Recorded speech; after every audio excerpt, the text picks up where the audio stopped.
We are going live. All right, greetings and welcome to another episode, final episode of the season of the Unnamed Bracketology podcast. My name is Kerry Miller, joined as always by my good friend Graham Doran. We are going to do a quick post-mortem on the selection show, just some thoughts on what came out, what we're going to try and use about it moving forward. But before we dive in, just wanted to extend a thank you to anybody who watched, all season long. If you don't count the 12 hours of the mock committee, we did 61 of these freaking things. And I mean, we had some people saying, hey, listen to you guys every day in the car on the way home. Like, that's crazy. You guys are awesome. Thank you so much. We got to figure out how to get sponsored next year. But now we've proven we can do it day after day. And if we're not too depressed about these results here, maybe we'll run it back again next year. But Graham, what are your initial thoughts on just this year's bracket as a whole? I thought the committee did an awesome job overall. Like, I really don't have a big bone to gripe really anywhere. Like, I think everything looks pretty darn good. It's when you start to get into the details where I start to get not even like mad, just a little bit sad because bracketology used to have a little bit more art to it, and now it's mostly just science. And I think the mix of art and science is what made bracketology so attractive to me and so interesting and fun. And now that the art is starting to disappear and the science is taking over to really 95% of it is science, yeah, I can do more science, but I don't want to. I liked the art and I was hoping that they would keep a little bit more art in the process. Now that it's going away, it saddens me a little bit because it's not quite as fun as it used to be. Yeah, I mean, we were there last year with it, the first year of wins above bubble, and I was upset last year in part because I did so poorly. Now this year, I think I got my highest score ever, and I still wasn't even top 200 on the Matrix, which speaks volumes to yeah, it's more science now. It's more predictable, which on the surface is a good thing. I mean, you don't want the committee just throwing absolute crazy curveballs that nobody sees coming. You're like, what did that team's check clear and the other ones didn't? How did that team get there or whatever? But yeah, I agree with you. It's a shame the direction that it's going. Outside of Miami, Ohio, every single team was within 4 spots. Every single team in the top 11 seed lines was within 4 spots in the overall seed list of what their wins above bubble rank was as of Friday morning. Which, you know, two layers of that. A, it sucks that games on Friday and Saturday didn't seem to matter at all, and games on Sunday did carry more weight than ever before. But B, it's just, I mean, that's the big thing I'm taking forward for next year. Like, I'm still gonna do the bracketology. I still love college basketball. I love the regular season. I'm not gonna be somebody who wakes up on the Friday before Selection Sunday and just throws together a seed list based on WOB. But I am going to remember to pull the WOB on Friday morning. And if any of my teams are a full seed line away from what their WOB is, I'm going to ask myself for damn sure if I'm right on that, because that's clearly where we are at now in this brave WOB world. Yeah, I think it's disappointing to me that the committee has already strayed from what they'd done really recently and not far into the past. When we had that year, remember just a few years ago, Auburn and Alabama just could not seem to win quad one games. Their efficiency metrics were off the charts. Their resume metrics were off the charts, but they just could not win against quad one. And the committee punished both of them. They sent them to 4 seeds. And that was something that I really liked because if you just looked at the resume metrics, if you just looked at the efficiency metrics, you'd say, hey, this is either a 1 or a 2 seed. The committee was like, no way. Like, we've got to judge the team for what they've actually done, the real resume. The metrics are merely a guide, they are not the placement. And the committee seems to have forgotten that. Even last year with Memphis, they looked at the resume metrics, they looked at the efficiency metrics for Memphis, and they said, you know what? We're actually going to see them even higher than their resume metrics because we believe in what they did when they played top end competition. That's what gets you onto the seed line. It's not the metrics that get you onto the seed line. It's the team. It's what they did. It's what they proved. And even this year, They seem to have forgotten that. Like they just decided it doesn't count anymore. Louisville last year, 8 seed. Why? Because they couldn't win in Quad 1A. What did Louisville do this year? They just couldn't win in Quad 1A. They beat Miami, and that was it, despite many opportunities. The committee didn't even have to punish them. They didn't have to send them to an 8 seed again.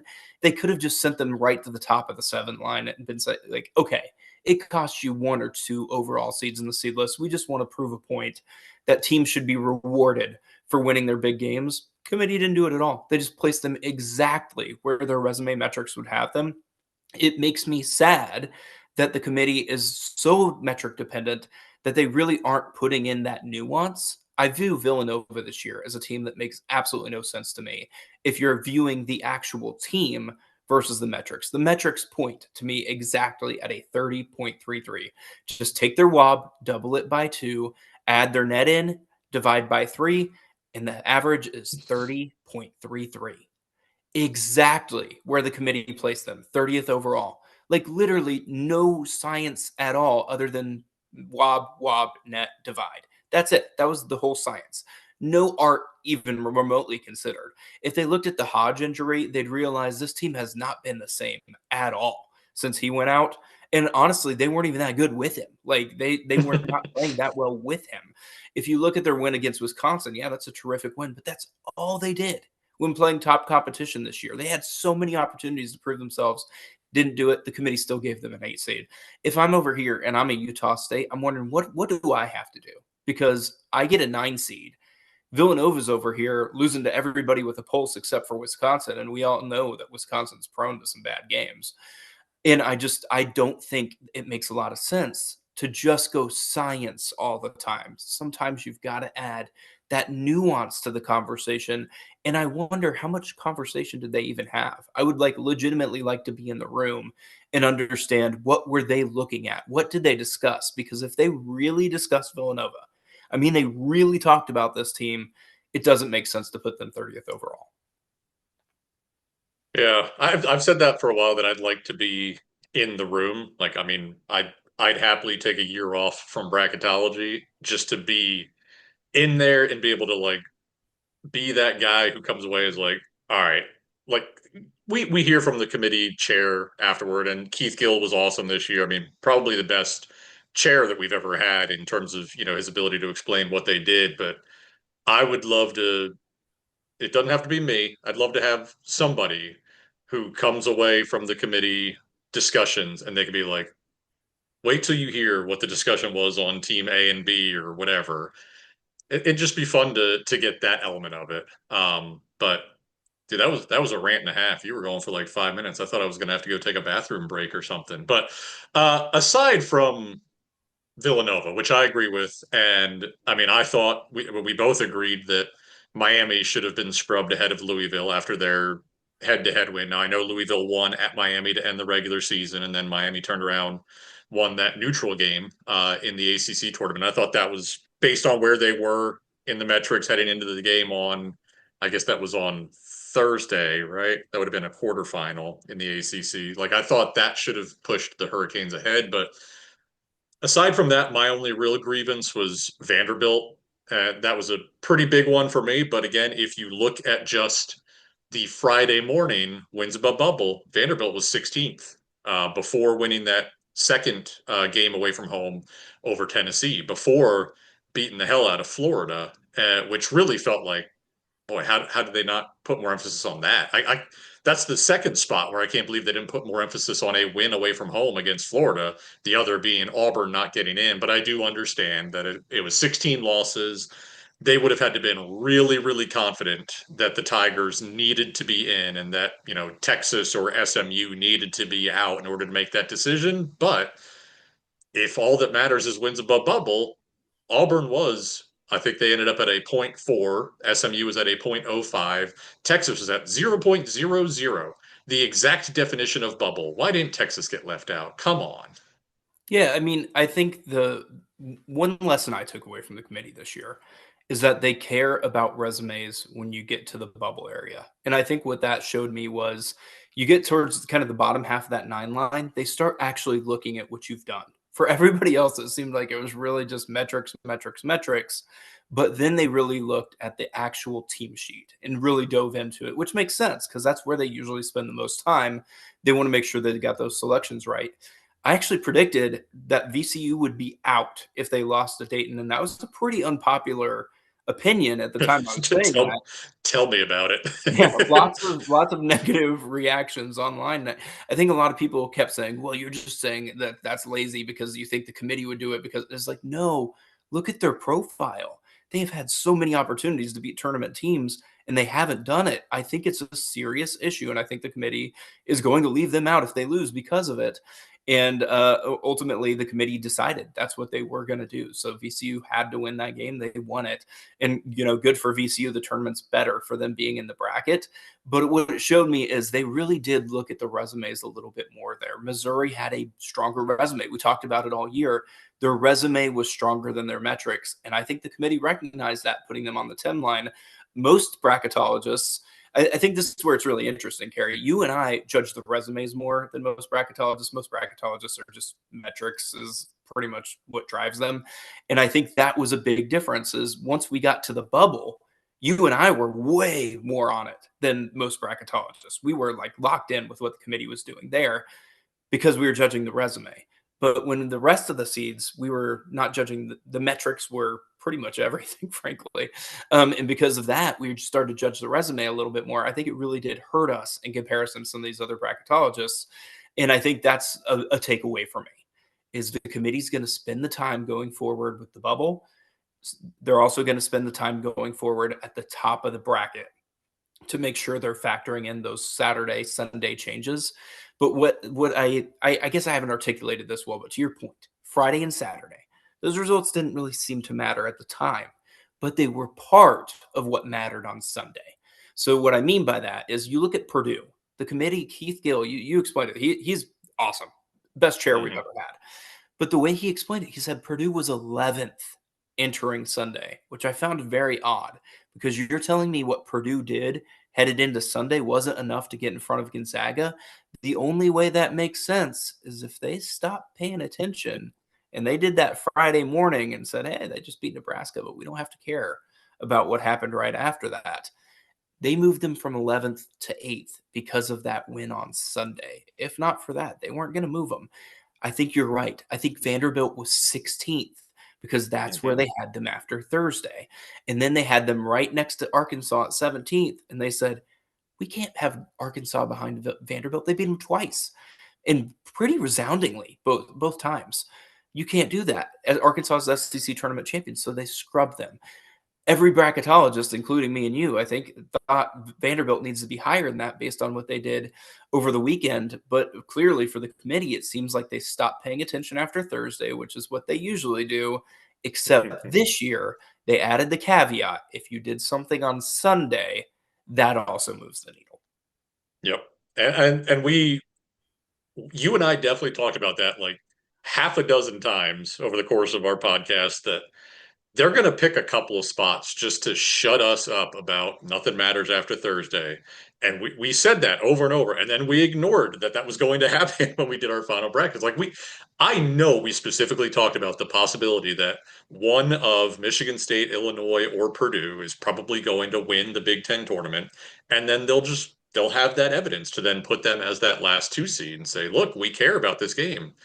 And we said that. And then I ignored it in my final bracket because I was busy with other things. But I I never thought that Vanderbilt and Arkansas were still close enough on the overall seed list that it would just be a flip-flop like that. Like I feel like for Vanderbilt to have been at 16 heading into that game is kind of crazy.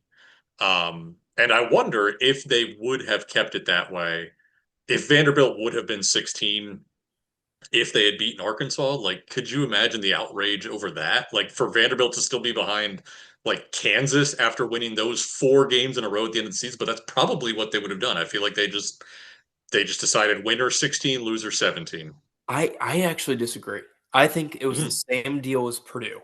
I think they decided they're going to have them right here, and they're not going to move them, assuming a loss. But if they win all of them, I think they were going to bump them in front of Virginia. I think they were going to move them up to that last 3 seed, and Virginia was going to bump down to the top 4 seed, and everybody would have been happy. Virginia lost to Duke in the ACC tournament final. Vanderbilt gets rewarded for their work. And this was a very convenient way for them to say Arkansas moves up to where they have to go for winning the SEC tournament. And Vanderbilt to us looks silly in their seed placement, but from their strategic standpoint, they were just in a placeholder spot, and they were either going, in my opinion, they were either going to go up to that last 3 seed, or they were going to drop to that top 5. And either way, they're going to be able to say it's because the SEC tournament final mattered. Yep.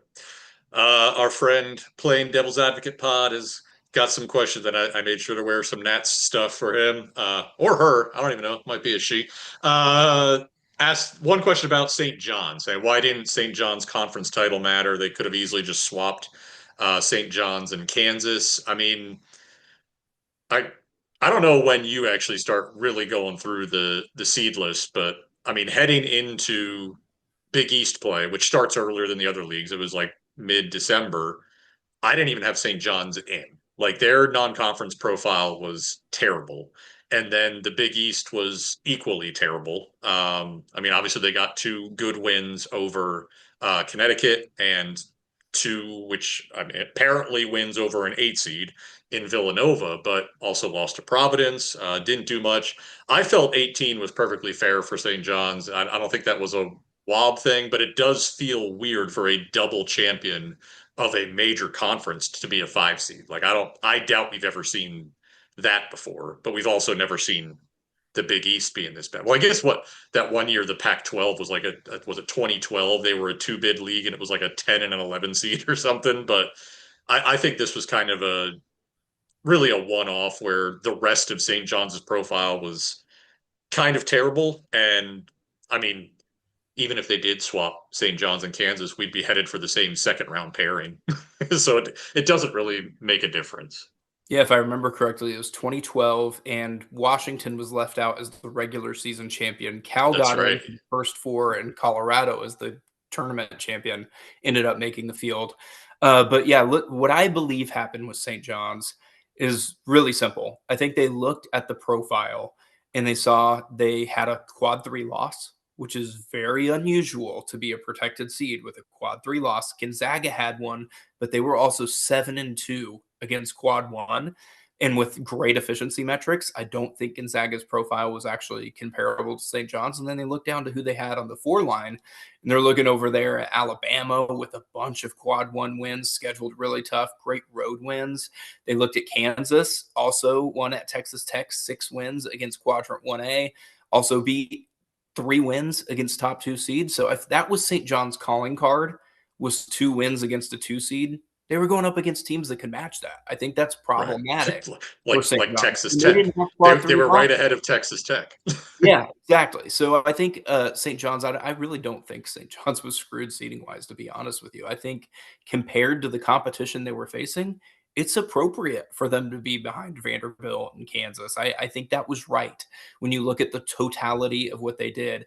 And to your point earlier, I actually had St. John's, NC State, and Kentucky. I think it was late December, early January. I was saying we're more likely than not that one of these teams is going to miss. And ultimately, they all made it, but NC State was close.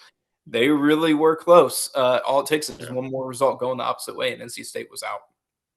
Well, heck, if Kentucky hadn't won that buzzer beater against LSU, they would have been right there sniffing Auburn's profile a little bit too, with 12, 13 losses and a couple of bad ones. But yeah.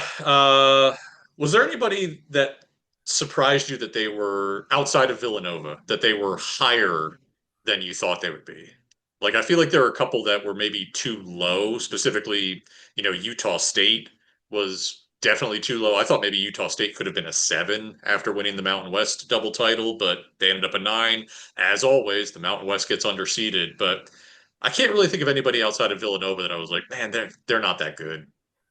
Well, I thought St. Louis's profile was one where they were going to be at the back end of the 9 line for me, and I really, to carry the point we've talked about all year, I figured they were going to do a little bit of scrubbing based on the weekend results this year, just because they wanted to prove these things matter. And so I actually took Saturday night's results and I said, all right, Utah State, I had you top of the 9 line. I'm going to move you to the very back of the 8 line to show just how important that double title is for Utah State. Committee ignored that. For St. Louis, I was like, all right, they're going to want to show these results matter. I'm going to move you from the back end of the 9 line to the top of the 10 line. Nope. Committee ignored that. So that was the one that surprised me with St. Louis. I thought their resume was already a little flimsy to be a 9 seed. So the fact that they ended up losing that game to Dayton, I thought the committee would actually do something about that because they had time, right? Clearly, they did it with Purdue and Arkansas. They could have made that move. Very easy move to just move them down 1 or 2 spots, but they didn't do that. So it was just mixed messages from the committee this year. Some weekend results matter, others don't. And going forward, I'll probably keep the same mantra I had this year, which is results don't matter after Thursday unless you're playing on Sunday. Then it's going to change things. Yeah, we kept saying that, and then we both scrubbed some things. Although, damn you for talking me out of dropping Michigan State to a 3 seed. I would have. You finished 1 point ahead of me in the Matrix, and it's your fault that it happened.